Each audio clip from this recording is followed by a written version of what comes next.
Hello guys, welcome to UPSC June. This is Karanveer सियाल।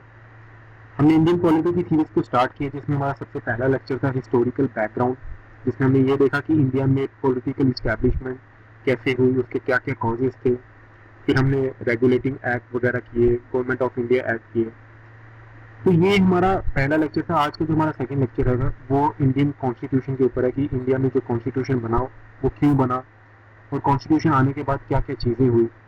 तो आइए start करते हैं आज का lecture, making of the constitution. देखिए, इस लेक्चर में जाने से पहले सबसे पहले आपको ये पता होना चाहिए कि कॉन्स्टिट्यूशन क्या चीज़ है। तो मैं एक एग्जांपल लेके चलता हूँ। मान लीजिए अगर आप कोई घर पे एक प्रोडक्ट लाते हैं या कोई भी इलेक्ट्रॉनिक चीज़ लाते हैं, कुछ भी चीज़ लाते हैं, तो उसके साथ आपको एक मैनुअल मिलता है, या उसको आप एक गाइड बुक की तरह आप मान सकते हैं, जिसमें उस प्रोडक्ट की सारी इंस्ट्रक्शन लिखी होती हैं कि इस प्रोडक्ट को कैसे यूज़ करना है, इस प्रोडक्ट को क्या क्या चीज़ें ध्यान रखनी होंगी इस प्रोडक्ट को यूज़ करने के लिए। तो वो उस प्रोडक्ट की गाइड बुक है। वैसे ही कॉन्स्टिट्यूशन हमारे इंडिया की एक गाइड बुक की तरह है, जिसमें सभी रूल्स एंड रेगुलेशन, सभी लॉज, सभी आर्टिकल्स, हमारे फंडामेंटल राइट्स, हमारी ड्यूटीज, सब कुछ मेंशन है। तो अगर हमारे देश को एक अच्छी गवर्नेंस करनी है, अच्छी तरीके से काम करना है, तो उसके लिए एक गाइड बुक तैयार की गई थी कॉन्स्टिट्यूएंट असेंबली के थ्रू, जिसको हम कॉन्स्टिट्यूशन कहते हैं। कॉन्स्टिट्यूशन बनाने के लिए इंडिया में सबसे पहले एक कॉन्स्टिट्यूएंट असेंबली की डिमांड हुई। इंडिया में ये हुआ कि एक कॉन्स्टिट्यूएंट असेंबली को तैयार किया जाए, जिसका काम होगा कॉन्स्टिट्यूशन को प्रिपेयर करना, हमारे इंडिया के कॉन्स्टिट्यूशन को प्रिपेयर करना। तो 1934 में कॉन्स्टिट्यूएंट असेंबली का आइडिया सबसे पहली बार इंडिया में एम एन रॉय ने दिया, जो उस टाइम पे काफी फेमस लीडर हुआ करते थे। तो 1934 में इसका आइडिया सबसे पहली बार आया। 1935 में इंडियन नेशनल कांग्रेस ने कॉन्स्टिट्यूएंट असेंबली की ऑफिशियल डिमांड की ब्रिटिशर्स के सामने। उन्होंने ये कहा कि हमारे देश में अब एक कॉन्स्टिट्यूशन बनाने की ज़रूरत है, तो इसके लिए हमें एक कॉन्स्टिट्यूएंट असेंबली बनाने की परमिशन दी जाए, जिसके थ्रू हम अपना कॉन्स्टिट्यूशन फ्रेम कर सकें। तो ब्रिटिशर्स ने कहा ठीक है।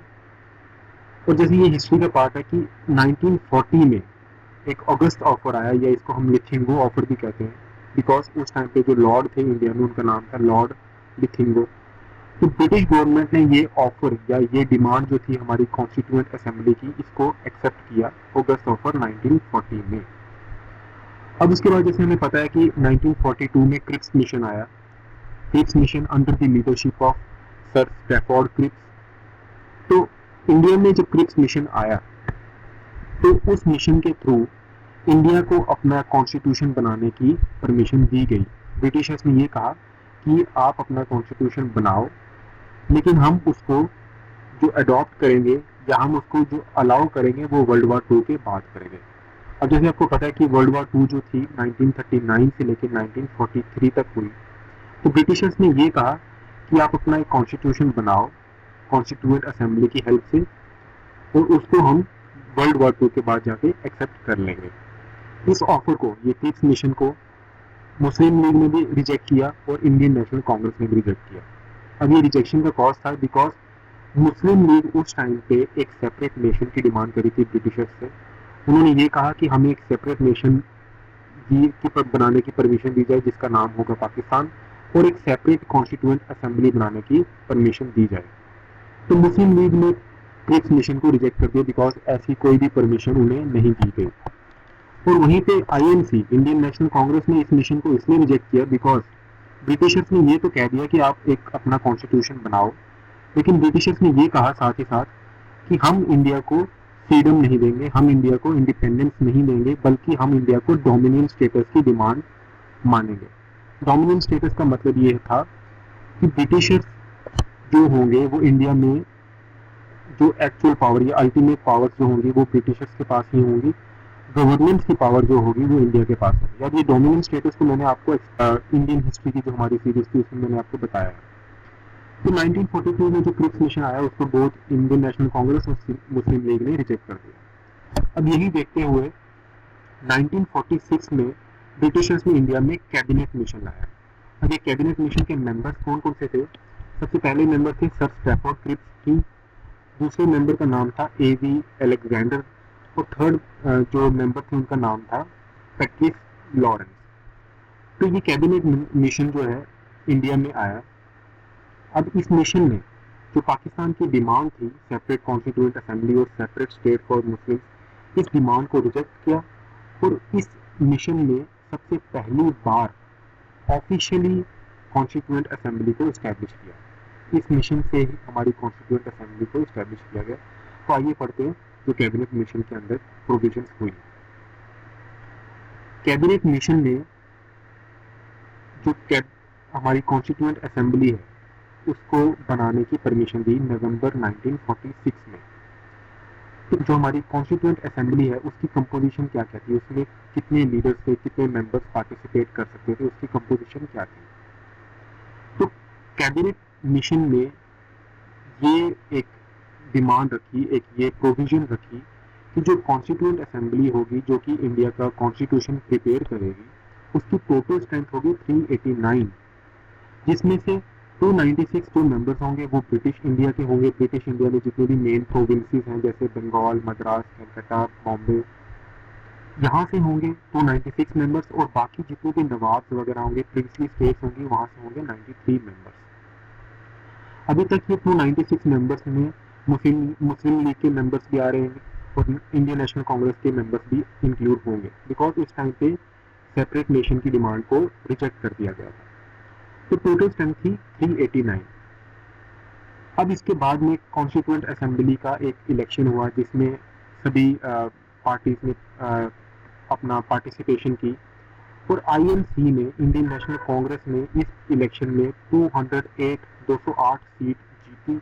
मुस्लिम लीग ने 73 सीट्स जीती और बाकी जितने भी इंडिविजुअल और इंडिपेंडेंट ग्रुप थे या स्मॉल ग्रुप थे उन्होंने 15 सीटें जीती। तो आईएनसी जो थी इस टाइम पे मेजोरिटी में आई। तो मुस्लिम लीग ने इस चीज़ से भी इस कॉन्स्टिट्यूएंट असेंबली को रिजेक्ट किया, बिकॉज उन्होंने ये कहा कि अब इलेक्शंस में जो मेजोरिटी पार्टी है जो आईएनसी है वो अपने अकॉर्डिंग ही अपना कॉन्स्टिट्यूशन प्रिपेयर करेंगे और मुस्लिम्स की जो डिमांड्स हैं उनको पूरा नहीं किया जाएगा। तो मुस्लिम लीग ने कॉन्स्टिट्यूएंट असेंबली को भी जो आगे बनी उसको रिजेक्ट कर दिया। ये 208 सीट्स जो इंडियन नेशनल कांग्रेस ने दी आउट ऑफ 296, लेकिन जो 93 सीट्स थी जो कि ब्रिटिशर्स ने कैबिनेट मिशन के अंदर प्रिंसली स्टेट्स को दी थी ये फुलफिल नहीं हुई, बिकॉज जितने भी प्रिंसली स्टेट्स के नवाब थे, जितने भी राजा महाराजा थे, उन्होंने कॉन्स्टिट्यूएंट असेंबली के इलेक्शंस में पार्टिसिपेट नहीं किया, बिकॉज वो नहीं चाहते थे कि वो कॉन्स्टिट्यूशन बनाए या अपना एक कॉन्स्टिट्यूएंट असेंबली में पार्टिसिपेट करें। तो ये थी हमारी जो कॉन्स्टिट्यूएंट असेंबली की कंपोजिशन। अब हम आगे देखते हैं इसकी वर्किंग क्या थी। तो working of the constituent assembly में उसकी क्या क्या प्रोविजंस थी। सबसे पहली मीटिंग जो कॉन्स्टिट्यूएंट असेंबली की हुई वो 9 दिसंबर 1946 में हुई। अब जैसे कि नवंबर में इलेक्शन हुए तो 9 दिसंबर 1946 में पहली मीटिंग हुई कॉन्स्टिट्यूएंट असेंबली की। मुस्लिम लीग ने इसको बाइकआउट किया बिकॉज वो मेजोरिटी में नहीं थे और उन्होंने ये कहा कि, जैसे मैंने आपको बताया, उन्होंने ये कहा कि अब इंडियन नेशनल कांग्रेस जो है वो अपने हिसाब से कॉन्स्टिट्यूशन बनाएगी और मुस्लिम्स की डिमांड को पूरा नहीं किया जाएगा। डॉक्टर सच्चिदानंद सिन्हा उस टाइम पे काफ़ी जो इम्पोर्टेंट और सीनियर मोस्ट मेंबर थे उनको टेम्परेरी प्रेसिडेंट बनाया गया कॉन्स्टिट्यूशन या कॉन्स्टिट्यूएंट असेंबली का। तो ये क्वेश्चन बहुत इंपॉर्टेंट है बिकॉज हमें ऑप्शंस में डॉक्टर राजेंद्र प्रसाद भी दिया जाएगा और सच्चिदानंद सिन्हा भी दिया जाएगा और ये पूछा जाएगा कि who was the first president of the constituent assembly. तो उस टाइम में हमारा जो आंसर होगा वो डॉक्टर सच्चिदानंद सिन्हा होगा। ऑल्दो ये 2-3 दिनों के लिए ही बने थे, ये टेम्परेरी प्रेसिडेंट थे, लेकिन हमारा जो आंसर होगा वो डॉक्टर सच्चिदानंद सिन्हा ही होगा। अब लेटर ऑन 11 दिसंबर 1946 को 3-4 दिनों के बाद ही डॉक्टर राजेंद्र प्रसाद को परमानेंट प्रेसिडेंट बना दिया जाता है कॉन्स्टिट्यूएंट असेंबली का और एच.सी. मुखर्जी को वाइस प्रेसिडेंट बना दिया जाता है कॉन्स्टिट्यूएंट असेंबली का। अब 13 दिसंबर 1946 को 2 दिनों के बाद, राजेंद्र प्रसाद के प्रेसिडेंट बनने के 2 दिनों के बाद, असेंबली में एक रेजोल्यूशन को लाया जाता है जिसका नाम है ऑब्जेक्टिव रेजोल्यूशन, जो कि जवाहरलाल नेहरू प्रेजेंट करते हैं। अब ये ऑब्जेक्टिव रेजोल्यूशन क्या चीज़ है अगर मैं आपको बताऊं तो हमारा जो प्रीएम्बल है जिसमें हमारी इंडिया का जो हमारा फर्स्ट पेज जिसको हम कहते हैं, तो वो प्रीएम्बल हमारा ऑब्जेक्टिव रेजोल्यूशन से ही लिया गया है। इसको अडॉप्ट जनवरी 22, 1947 में कर दिया गया था। तो इसमें जाने से पहले सबसे पहले हमें ये बताना चाहिए कि ऑब्जेक्टिव रेजोल्यूशन क्या चीज़ है। तो आइए हम पढ़ते हैं objective resolution. Objective resolution laid down the fundamentals and philosophy of constitutional structure. हमारा जो कॉन्स्टिट्यूशन प्रिपेयर किया जाएगा, जो कॉन्स्टिट्यूएंट असेंबली हमारे कॉन्स्टिट्यूशन को फ्रेम करेगी, उसके फंडामेंटल्स क्या होने चाहिए, उसका एक बेस क्या होना चाहिए, किस आधार पे हमारा कॉन्स्टिट्यूशन को फ्रेम किया जाए, उस चीज को हम ऑब्जेक्टिव रेजोल्यूशन, हमारे ऑब्जेक्टिव क्या होने चाहिए हमारे कॉन्स्टिट्यूशन को फ्रेम करने के लिए, हम उसे ऑब्जेक्टिव रेजोल्यूशन कहते हैं। तो जितने भी हमारे फंडामेंटल्स, हमारी फिलॉसफी कॉन्स्टिट्यूशन के ऊपर किस आधार पे, किस मूल आधार पे हमारा कॉन्स्टिट्यूशन खड़ा होगा, उस चीज को हम ऑब्जेक्टिव रेजोल्यूशन कहते हैं। तो ऑब्जेक्टिव रेजोल्यूशन के क्या क्या फीचर्स थे, उसने क्या क्या चीज़ों को इंक्लूड किया था कि हमारे कॉन्स्टिट्यूशन में क्या क्या चीज़ें होनी चाहिए, तो वो हम पढ़ते हैं। तो फीचर्स ऑफ ऑब्जेक्टिव रेजोल्यूशन में है कि इंडिया में to have a federal form of government, India में एक फेडरल फॉर्म ऑफ गवर्नमेंट होनी चाहिए। अब फेडरल फॉर्म ऑफ गवर्नमेंट का मतलब ये है कि तो स्टेट और सेंटर के बीच में जो भी पावर्स होंगी वो एक स्पेसिफाइड अमाउंट में डिस्ट्रीब्यूट हो, इक्वल अमाउंट में डिस्ट्रीब्यूट हो, मतलब कि स्टेट के पास अपनी पावर्स हों और सेंटर के पास अपनी पावर्स हों। तो डिस्ट्रीब्यूशन ऑफ पावर को ही हम फेडरलिज्म कहते हैं। तो इंडिया में एक फेडरल फॉर्म ऑफ गवर्नमेंट होनी चाहिए जिसमें स्टेट के पास अपनी पावर हो और सेंटर के पास अपनी पावर हो। ये था इसका पहला फीचर। सेकेंड फीचर ये था to proclaim India as an independent sovereign republic, India को एक इंडिपेंडेंट सॉवरेन रिपब्लिक घोषित किया जाए। अब ये इंडिपेंडेंट सॉवरेन रिपब्लिक क्या मतलब है? सॉवरेन का मतलब, जैसे हमारा प्रीएम्बल में भी यूज हुआ ये वर्ड, तो सॉवरेन का मतलब ये होता है कि अब हमारे ऊपर कोई रूल करने वाला कोई देश ना हो, हम किसी की कॉलोनी ना हो, और जो भी अल्टीमेट पावर है वो उस देश के पास खुद की हो। तो एग्जैक्ट डेफिनेशन अगर हम सॉवरेन की देखें, a state which have full right to govern itself, ये है सॉवरेन की एग्जैक्ट डेफिनेशन। थर्ड पॉइंट ये था कि हम जितने भी हमारी सोसाइटी होगी उसमें सबको जस्टिस मिला करेगी, इक्वालिटी और फ्रीडम होगी सबके पास। ये हमारा कॉन्स्टिट्यूशन का मूल आधार होगा। तो लास्ट पॉइंट ये था कि to provide adequate safeguard for minorities, जितनी भी हमारी माइनॉरिटीज होंगी, शेड्यूल कास्ट, शेड्यूल ट्राइब वगैरह जितनी भी माइनॉरिटीज होंगी, उनको हम एक सेफगार्ड, एक सुरक्षा प्रदान करेंगे अपने कॉन्स्टिट्यूशन में, उनके लिए अलग से एक सुरक्षा का माध्यम होगा। तो ये रेजोल्यूशन को बाद में डिक्लेयर कर दिया गया कि यही हमारे इंडिया का प्रीएम्बल है। तो इसको जैसे मैंने आपको बताया कि जनवरी 1947 में इसको अडॉप्ट कर लिया गया था, ऑब्जेक्टिव रेजोल्यूशन को कॉन्स्टिट्यूएंट असेंबली के द्वारा। अब प्रीएम्बल ऑफ इंडिया क्या चीज़ है? जैसे मैंने आपको बताया कि ऑब्जेक्टिव रेजोल्यूशन के बाद में प्रीएम्बल ऑफ इंडिया डिक्लेयर कर दिया गया। तो एक जनरल एक आपको पता होना चाहिए कि हमारा इंडिया का प्रीएम्बल क्या है। तो we the people of India have solemnly resolved to constitute India into a sovereign, socialist, secular, democratic republic, and to secure all its citizens justice, social, economic, and political liberty of thought, expression, belief, faith, and worship, equality of status and opportunity, and to promote among them all fraternity, assuring the dignity of the individual and the unity and integrity of the nation. In our Constituent Assembly, this 26th day of November 1949, do hereby adopt, enact, and give to ourselves this constitution. अब ये मैंने चीज़ क्यों लिखी है, ये आपको तो book में इजीली मिल जाएगी, लेकिन मैंने आपको ये इसलिए बताना ज़रूरी समझा बिकॉज इस टाइम पे जो ये मैंने 42 करके लिखा है ब्रैकेट में, सोशलिस्ट और सेकुलर, और जैसे यहाँ पे मैंने इंटीग्रिटी भी लिखा हुआ है, ये 42 ब्रैकेट में डाल के लिखा हुआ है। तो ये जब हमारा ऑब्जेक्टिव रेजोल्यूशन उस टाइम पे अडॉप्ट हुआ था, तो ये तीन वर्ड्स उस टाइम पे नहीं थे, सोशलिस्ट, सेकुलर और ये इंटीग्रिटी उस टाइम पे नहीं थी। ये 42 का मतलब है ये 42 अमेंडमेंट एक्ट, जिसको हम मिनी कॉन्स्टिट्यूशन भी बोलते हैं, ये उसके बाद में हमारे प्रीएम्बल में ये चीज़ें ऐड हुई। तो मैंने ये चीज़ इसलिए लिखी बिकॉज मैं आपको यहाँ पे एक छोटी सी ट्रिक बताऊंगा कि इसको याद कैसे करना है। जैसे ये रिपब्लिक है, ये लाइन तो आपको याद करनी पड़ेगी कि we the people of India solemnly resolve to constitute India into a sovereign, socialist, secular, democratic republic। तो सॉवरेन, सोशलिस्ट, सेकुलर को हम S³ लिख सकते हैं या S3 लिख सकते हैं, BR, S³ socialist, sovereign, socialist, secular, democratic and Republic. और जस्टिस के आगे जस्टिस किस किस की होनी चाहिए? सोशल, इकोनॉमिक और पॉलिटिकल। तो इसको यहाँ पे हम सितंबर की शॉर्ट फॉर्म SEP लिख सकते हैं। लिबर्टी को याद करने के लिए liberty of thought, expression, belief, faith and worship, तो इस लिबर्टी को याद करने के लिए हम एक लाइन को यूज कर सकते हैं, टेप टॉक, इसमें टी मतलब थॉट, ई मतलब एक्सप्रेशन, बी मतलब बिलीफ, एफ मतलब फेथ, ए मतलब एंड डब्ल्यू मतलब वर्शिप। तो equality of status and opportunity पे आसान है। तो मैंने आपको इसलिए बताया बिकॉज प्रीएम्बल हमें याद होना चाहिए, और एक छोटी सी ट्रिक है, चाहे तो आप इसको यूज कर सकते हैं, अगर आपको याद है तो बहुत अच्छी बात है। तो ये यूज करके हम प्रीएम्बल को याद कर सकते हैं। अब ये था हमारा प्रीएम्बल ऑफ इंडिया। अब जैसे मैंने आपको बताया कि कॉन्स्टिट्यूएंट असेंबली हमारे देश की सबसे पहली पार्लियामेंट बनी, जैसे आज हमारी पार्लियामेंट है, तो सबसे पहली हमारी इंडिया की पार्लियामेंट कॉन्स्टिट्यूएंट असेंबली ही थी। जिसको हम प्रोविजनल पार्लियामेंट भी कहते हैं, बिकॉज हमारे इंडिया के इंडिपेंडेंस होने से पहले ही ये कॉन्स्टिट्यूएंट असेंबली को फॉर्म कर दिया गया था। तो कॉन्स्टिट्यूएंट असेंबली दो तरीके से काम करना स्टार्ट हो चुकी थी उस टाइम पे। जब whenever the assembly met as a constituent body, जब ये कॉन्स्टिट्यूएंट बॉडी की तरह से मिलती थी, तो उसके प्रेसिडेंट हुआ करते थे राजेंद्र प्रसाद। लेकिन जब ये असेंबली किसी लेजिस्लेटिव बॉडी, जैसे आज लोकसभा या राज्यसभा मिलते हैं, तो किसी अगर लेजिस्लेचर बॉडी की तरह अगर ये मिलती थी या इकट्ठा होते थे लोग, तो उस टाइम पे जो उस टाइम के प्रेसिडेंट थे उनका नाम था जीवी मावलंकर।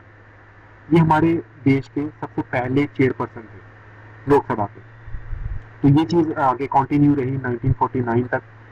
नवंबर 26 1949 में जब हमारी कॉन्स्टिट्यूएंट असेंबली ने कॉन्स्टिट्यूशन प्रिपेयर कर दिया, और हमारे प्रेसिडेंट ने जो हमारा कॉन्स्टिट्यूशन है उस पर साइन करके उसको डिक्लेयर कर दिया कि हमारा कॉन्स्टिट्यूशन ऑफ इंडिया प्रिपेयर हो चुका है। तो तब तक ये किस्सा चलता रहा कि असेंबली अगर कॉन्स्टिट्यूएंट बॉडी की तरह मिल रही है तो उस टाइम पे राजेंद्र प्रसाद उसके चेयरपर्सन होंगे। अगर असेंबली हमारी लेजिस्लेचर बॉडी की तरह मिल रही है तो जीवी मावलंकर उस टाइम पे उनके चेयरपर्सन होंगे। तो इसके बाद असेंबली ने एक कमेटी को, अब जैसे एक कॉन्स्टिट्यूएंट असेंबली बन चुकी थी कैबिनेट मिशन प्लान में, तो कॉन्स्टिट्यूएंट असेंबली ने एक ड्राफ्टिंग कमेटी को असाइन किया। ड्राफ्टिंग कमेटी का काम ये था कि कॉन्स्टिट्यूशन को प्रिपेयर करने के लिए एक कमेटी बनाई गई जिसका नाम था drafting committee, under the leadership of doctor B R Ambedkar. Doctor Bhimrao Ambedkar की चेयरपर्सनशिप में इसको बनाया गया, और इस कमेटी का ये काम था कि हमारे कॉन्स्टिट्यूशन को प्रिपेयर करे, उसमें जितनी भी प्रोविजंस हैं उनको इंक्लूड करे। तो असेंबली ने ड्राफ्टिंग कमेटी को अपॉइंट किया ऑन अगस्त 29 1947। चेयरपर्सन उस टाइम पे उसके डॉक्टर बी आर अम्बेडकर थे। तभी बी आर अम्बेडकर को हम फादर ऑफ कॉन्स्टिट्यूशन भी कहते हैं, बिकॉज ये ड्राफ्टिंग कमेटी के उस टाइम पे चेयरपर्सन थे। तो ड्राफ्टिंग कमेटी ने कम से कम जो मिनिमम टाइम है 2 साल 11 महीने और 18 दिन, अराउंड 3 साल लिए हमारे कॉन्स्टिट्यूशन को बनाने के लिए। बिकॉज हमारा देश, अब जैसे मैं आगे पर लेक्चर होगा उसमें हमें देखना है कि हमारे कॉन्स्टिट्यूशन के कौन कौन से स्पेशल फीचर्स हैं। तो स्पेशल फीचर्स में ये फीचर भी है कि हमारा जो कॉन्स्टिट्यूशन है वो सबसे लेंथीएस्ट कॉन्स्टिट्यूशन है, सबसे लंबा कॉन्स्टिट्यूशन है, काफ़ी ज़्यादा प्रोविजंस हैं इसके अंदर। तो इसलिए इसको टाइम लगा, 2 साल 11 महीने 18 दिन टाइम लगा for the constituent assembly to finalize the constitution. 3 sittings हुई, 3 मीटिंग्स हुई, 3 अलग अलग मीटिंग्स हुई, जिसमें हमारे कॉन्स्टिट्यूएंट असेंबली के मेंबर्स ने ड्राफ्टिंग कमेटी का जो कॉन्स्टिट्यूशन प्रिपेयर किया उसको फाइनलाइज किया। अब इसके बाद में ड्राफ्टिंग कमेटी का, जैसे मैंने आपको बताया, उसको ये काम सौंपा गया कि हमारे कॉन्स्टिट्यूशन को प्रिपेयर करना है। तो उसका काम क्या था, उसने कैसे काम किया। ड्राफ्टिंग कमेटी को अगस्त 29 1947 में बना दिया गया बाय कॉन्स्टिट्यूएंट असेंबली, और इसके जो हेड थे उनका नाम था डॉक्टर भीमराव अम्बेडकर।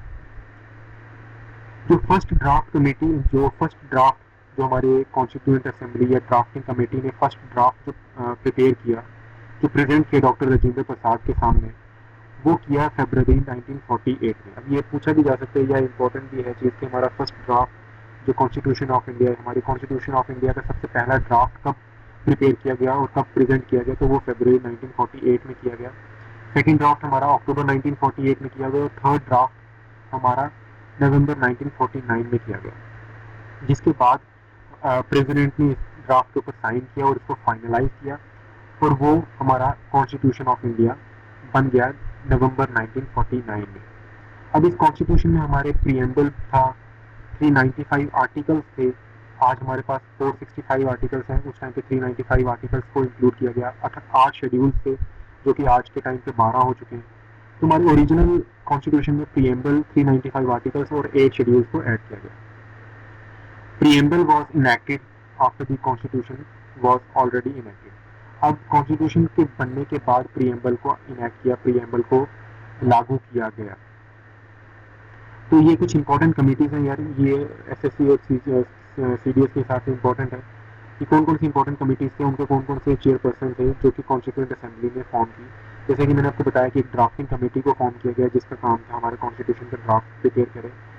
तो दो ऐसी कमेटीज थी, दो इंपॉर्टेंट ऐसी कमेटीज थी, एक यूनियन पावर कमेटी और दूसरी यूनियन कॉन्स्टिट्यूशन कमेटी जो कि पंडित जवाहरलाल नेहरू इसके चेयरपर्सन थे। फिर committee of rules of procedure and steering committee, ये दो कमेटीज ऐसी थी, या एक तीसरी थी जिसमें फाइनेंस एंड स्टाफ कमेटी जो कि राजेंद्र प्रसाद जी के चेयरपर्सनशिप के अंदर थे। और एक थी advisory committee on fundamental rights, minorities and tribal and excluded areas. इनके जो भी मसले थे या जो भी हमारे कामकाज थे इस कमेटी के अंदर, उनके जो हेड थे उस टाइम पे सरदार पटेल थे। तो ये कुछ मैंने इंपॉर्टेंट लिखी है, काफ़ी और भी हैं लेकिन मुझे इंपॉर्टेंट यही लगी थी, ये 6 कमेटीज। तो हमारा जो कॉन्स्टिट्यूशन है, हमारा कॉन्स्टिट्यूशन इस तरह से प्रिपेयर हुआ कि उसमें कॉन्स्टिट्यूएंट असेंबली फॉर्म की, उसके बाद ड्राफ्टिंग कमेटी बनी। तो ये सब चीज़ें थी हमारे कॉन्स्टिट्यूशन के बनने से पहले, ये कॉन्स्टिट्यूशन बनने के साथ साथ में। तो कुछ और फंक्शंस भी उस टाइम पे परफॉर्म हुए, जैसे कि हमारे नेशनल फ्लैग को भी साथ साथ में अडॉप्ट किया गया जुलाई 22। ये एक स्टैटिक जीके का क्वेश्चन भी पूछा जा सकता है कि हमारा नेशनल फ्लैग कब अडॉप्ट किया गया। तो जुलाई 22 1947 में इसको हमें अडॉप्ट किया। नेशनल एंथम जो कि जन गण मन है, जो कि उस टाइम पे रविंद्रनाथ टैगोर जी ने दिया, वो जनवरी 24 1950 में हमारा इंक्लूड हुआ, हमारा अडॉप्ट हुआ। और नेशनल सॉन्ग वंदे मातरम जो कि उमेश चंद्र चटर्जी ने हमें दिया है, वो जनवरी 24 1950 दोनों एक ही दिन हुए, अडॉप्ट हुए। तो ये कुछ इंपॉर्टेंट फंक्शन हैं जो उस टाइम पे हमारे कॉन्स्टिट्यूशन के बनने के पैरेलल में हुए। तो हमारा कॉन्स्टिट्यूशन इस तरह से प्रिपेयर हुआ। जैसे अब हमने आगे देखना कि अगले लेक्चर में कि कॉन्स्टिट्यूशन के कौन कौन से स्पेशल फीचर्स हैं, क्या क्या हमने फीचर्स ऐसे हैं जो हमने बोरो किए। तो हमारा आज का लेक्चर इतना ही था। तो मुझे उम्मीद है कि आपको ये लेक्चर पसंद आया होगा। तो इसके रिगार्डिंग आपको कोई भी फीडबैक हो तो प्लीज़ आप मुझे मेल कर सकते हैं या नीचे कुछ भी कमेंट सेक्शन पे कमेंट कर सकते हैं। तो प्लीज़ लाइक, सब्सक्राइब और शेयर करिए। Thank you so much, have a nice day guys.